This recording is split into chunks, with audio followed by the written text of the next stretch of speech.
Dan bahkan setelah sidang, anggota tim kuasa hukum Gus Nur dari Surakarta, Mas Ridho saat itu langsung menemui panitera untuk menandatangani berita acara pernyataan bandingnya.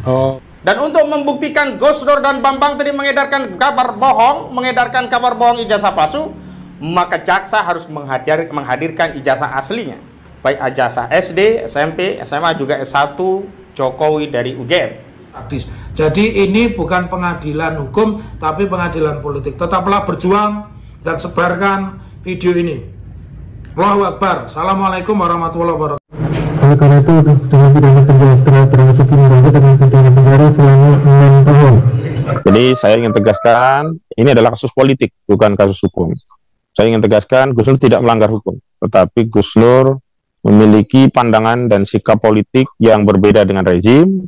Dan karena itulah Gus Nur kemudian dipersoalkan secara hukum dengan pasal-pasal yang tidak masuk akal.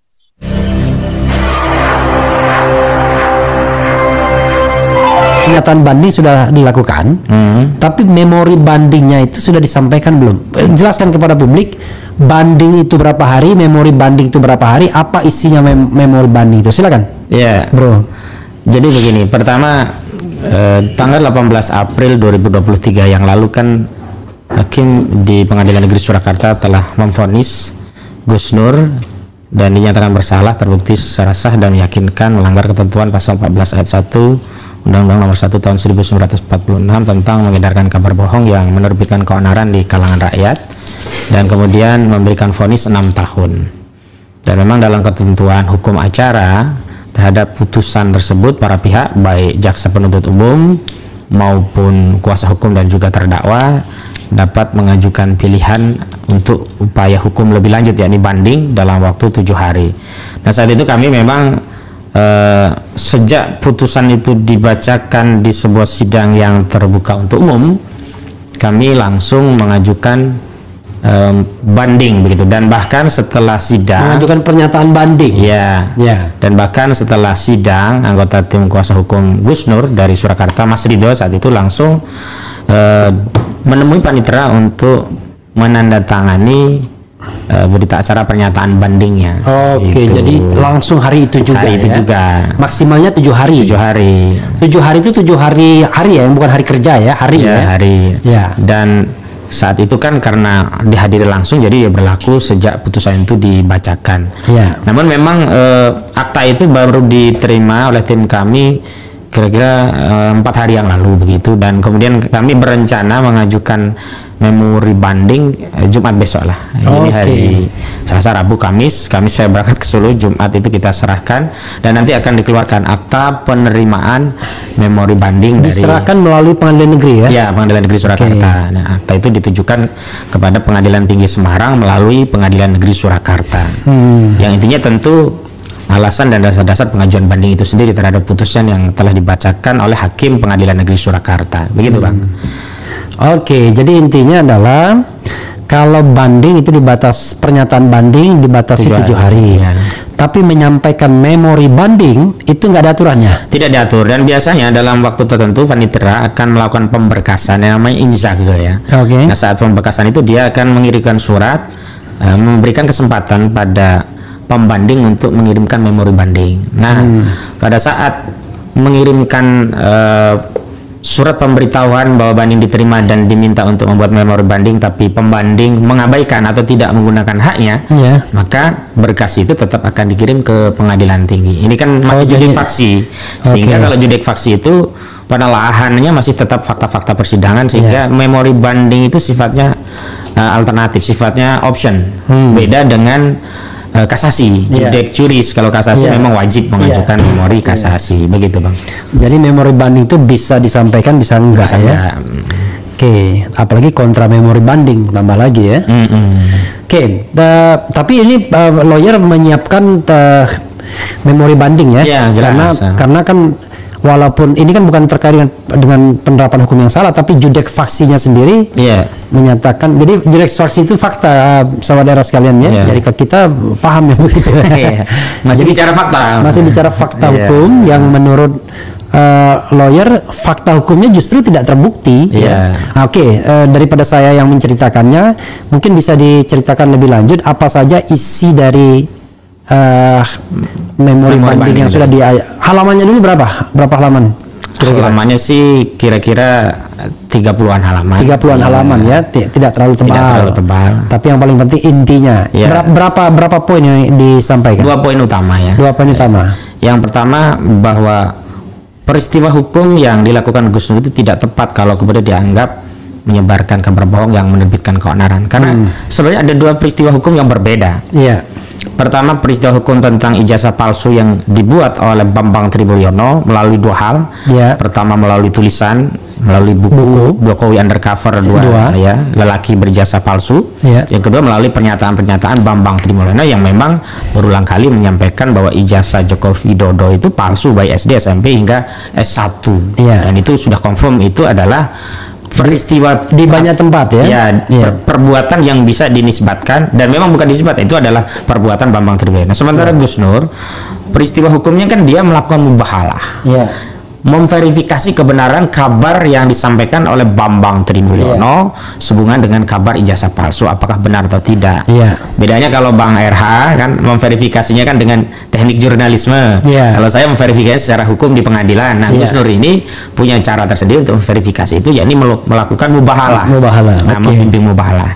Nah, ini karena dia paling tidak seorang ulama ya. Perkara ada yang kemudian nggak mengakui atau mengecehnya itu soal lain. Ya, ada yang menganggap dia belum kualifikasi sebagai ulama, itu hal yang lain. Ya. Dan kenapa faktanya 2 peristiwa yang berbeda itu dihukumi dengan aturan yang sama dan disanksi dengan sanksi yang sama. Bambang Tribulyono itu kan juga divonis 6 tahun juga dengan pasal 14 ayat 1 Undang-Undang Nomor 1 tahun 1945. Padahal kalau kita mau konsisten dengan dakwaan jaksa itu kan bersifat alternatif. Ada 3 dakwaan ke-1 bahkan primer, subsidiar, lebih subsidiar. Karena dakwaan yang pertama itu kan primernya pasal 14 ayat 1. Lebih subsidiarnya pasal 14 ayat 2. Lebih subsidiarnya pasal 15. Kemudian kan ada dakwaan kedua pasal 28 junto 5A Undang-Undang ITE-nya. Nah, yang dakwaan ketiga kan pasal menyebarkan kebencian yang ketiga pasal penodaan agama. Nah, kalau kita posisikan peristiwa hukumnya, jadi peristiwa hukum yang terkait Gus Dur itu adalah peristiwa mubahalah. Dan kalau peristiwa mubahalah itu yang awalnya didakwa dengan penodaan agama karena dianggap mubahalah itu tidak memenuhi kriteria hukum syar'i begitu, faktanya justru tidak terbukti. Ada 2 parameter tidak terbuktinya. Pertama, di dalam tuntutan Gus Dur tidak pernah dituntut dengan pasal penodaan agama karena dianggap tidak terbukti oleh jaksa. Yang kedua, di dalam proses pembuktian, saya masih ingat betul justru dari keterangan tuntutannya tidak, dakwaannya iya. Di dakwaan muncul. Ketika di dakwaan dalam proses persidangan itu tidak terbukti, maka tidak digunakan untuk menuntut. Itu sederhananya begitu. Yang kedua, dalam proses pembuktian saya masih ingat betul ahli agama yang dihadirkan oleh jaksa, bahkan Kiai Haji Misbahul Munir, beliau menetapkan 2 kriteria agar itu bisa memenuhi unsur penodaan agama. Yang pertama, ada niat untuk menodai agama. Yang kedua, terbukti kebohongannya. Dan unsur ini kumulatif, tidak boleh salah satu saja gitu. Dan dalam pemeriksaan persidangan dan juga beberapa saksi yang dihadirkan, memang Gus Nur niatnya itu untuk memverifikasi kebenaran kabar yang disampaikan Bambang Tri. Mubahalah itu tujuannya itu untuk meyakinkan Gus Nur bahwa apa yang ditulis dan disampaikan oleh Bambang Tri itu benar. Setelah itu berarti domain kebenaran daripada ucapan dan tulisan itu bukan ada di dalam Gus Nur, tapi tetap dinisbatkan kepada Bambang Tri gitu loh. Nah, hari ini peristiwa yang berbeda kok digunakan pasal yang sama ya kan, dan kemudian diberikan sanksi yang sama. Padahal kalau kita bicara kabar bohong itu ada 3 gradasi kabar bohong ya. Yang pasal 14 ayat 1 itu memang penuh kebohongannya, dia membuat, mengedarkan dan menimbulkan keonaran. Yang faktual ya. Ada yang pasal 14 ayat 2 yang itu ancamannya cuma 3,5 tahun. Termasuk pasal 15 yang juga kurang dari 5 tahun. Karena pasal 15 itu kabar yang tidak lengkap dan tidak utuh ya. Jadi dia 10 tahun, 3 tahun, 2 tahun. Harusnya kan ini gradasinya berbeda karena tingkat kebohongannya beda, kita katakanlah begitu. Nah, ini peristiwa yang berbeda dikenakan pasal yang sama, bahkan sanksi hukum yang sama. Andaikan begini, kemarin oke lah pasalnya tetap 14 ayat 1, tetapi posisi Gus Dur itu 55 ayat 1 ke 1 KUHP. Ini hanya turut serta saja. Nah, turut serta kan tentu lebih ringan ketimbang pelaku utama. Faktanya sanksinya disamakan dengan Bambang Trimulyono. Ini alasan yang pertama yang kami elaborasi nanti dalam memori banding. Alasan yang kedua ini adalah fakta hukum tentang hukum pembuktian. Berulang kali ahli, bukan hanya dari ahli yang kita hadirkan, ahli pidana kita Pak Dr. Muhammad Taufik, ada ahli dari pihak jaksa Profesor Mompang L. Pangabean, juga ahli linguistik forensik termasuk ahli hukum dan HAM Rocky Gerung, juga Prof. Acing, itu semuanya sepakat untuk membuktikan adanya kabar bohong ijazah palsu, maka harus dihadirkan ijazah asli. Ya, sebagai pembanding. Sebagai pembanding. Untuk mengkonfirmasi, oh itu kabar bohong karena ada aslinya. Iya. Karena kan konstruksi hukumnya itu Bambang Tri yang mengatakan ijazah itu palsu sebagai kabar bohong. Iya. Berarti jaksa punya kewajiban untuk membuktikan kebohongan itu dengan menghadirkan ijazah aslinya. Iya. Nah, dalam proses persidangan itu tidak pernah kita melihat satu lembar pun ijazah asli Jokowi. Katakanlah kalau yang SMA enggak, yang SD saja begitu ya. Enggak ada. Sementara kualifikasi kopian itu tetap bukan ijazah asli. Nah, kalau kopi kan kita bisa saja ya ijazah orang lain, kita timpa nama kita, foto kita fotokopi, kita legalisir, jadilah itu ijazah yang seolah-olah punya milik kita. Yang asli tapi palsu pun bisa bikin juga di pramuka begitu. Jadi, nah, disitulah menurut saya ada kekeliruan dalam hukum pembuktian, terutama dalam memberikan sanksi kepada terdakwa. Kenapa? Karena hakim di pasal 143 KUHP itu harus berdasarkan dua alat bukti dan keyakinan hakim. Pertanyaannya, bagaimana mungkin hakim punya keyakinan ijazah itu asli sementara dia tidak melihat barang aslinya? Iya. Jadi keyakinannya pun harus keyakinan didasarkan dua alat bukti. Gitu. Jadi itu bukan asumsi saja, sebuah yang terpisah ya.